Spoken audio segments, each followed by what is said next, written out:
Dear students, dear friends,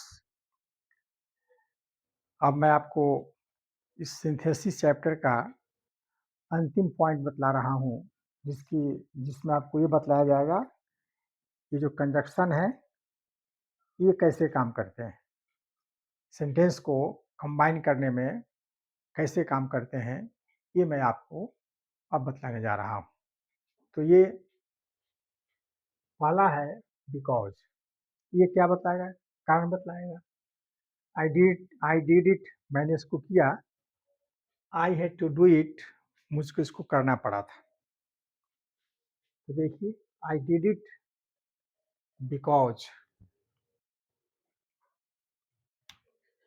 ये because आ गया।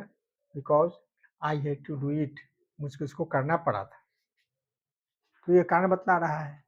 ही was absent because he was ill, वो अनुपस्थित था क्योंकि वह बीमार था। अब ये सेकंड नंबर है इफ, इसका मतलब होता है अगर। ये क्या बताएगा, शर्त बतलाता है। शर्त का बोध होता है, शर्त।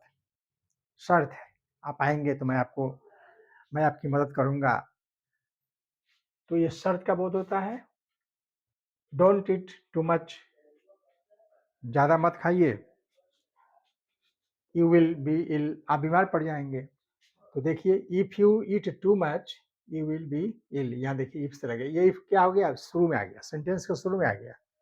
तो ये ध्यान देना है कि इफ वाले क्लॉज में इफ से जिसको ऐड करेंगे, इफ जिससे कंबाइन करेंगे, वो इफ क्या होगा, शुरू में आएगा।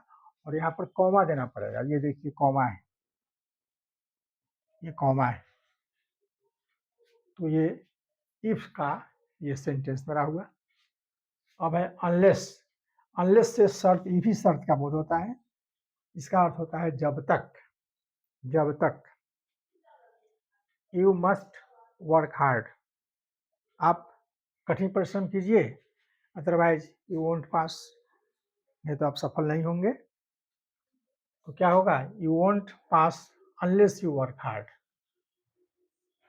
यू वोंट पास, आप पास नहीं करेंगे जब तक कि आप कठिन परिश्रम नहीं करेंगे। तो ये हमारा हो गया अनलेस कंजक्शन हो गया।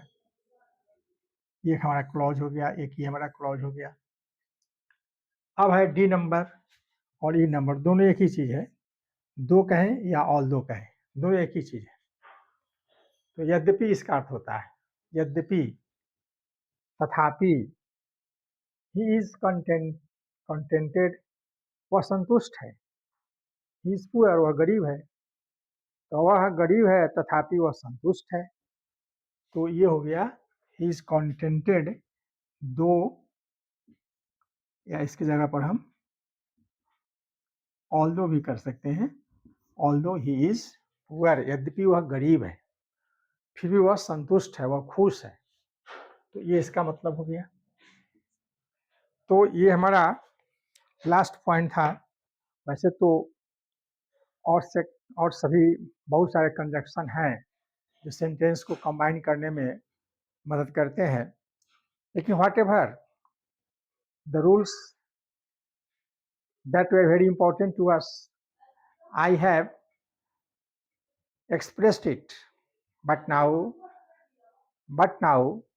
I close this chapter and I will start a new chapter that will be analysis. After that, I will try to give you a lesson of analysis. तो आप हमारे साथ बने रहे भाई। ये अब एक दो चैप्टर ही बाकी है ग्रामर का, पूरा ग्रामर मैंने आपको पढ़ा दिया है। तो आप हमारे साथ बने रहे, आप हमारी वीडियो को देखते रहें, इसको सब्सक्राइब करते रहें, लाइक करते रहें। तो that is my request to you all. अब नए वीडियो में मैं नए चैप्टर लेकर के आऊँगा, तब तक के लिए जय हिंद।